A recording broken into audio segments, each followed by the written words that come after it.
da ngeen di génn ñu football affaire tapé yi mooy lan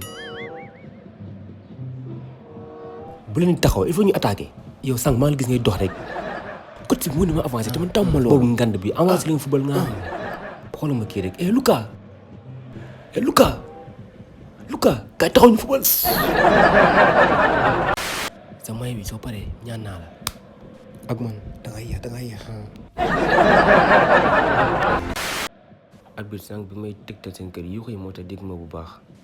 tët yow nii xoo waxal de dama ñi la boo ñëwee ba si station Total bi boo jàddee damay jàdd koo laaj kër Mbaye Faye mën la ko Mbaye Faye jàpp naa ko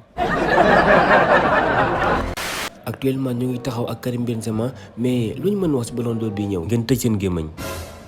seen gémmañ rek laa bëgg su mënee nekk ndax cat dafa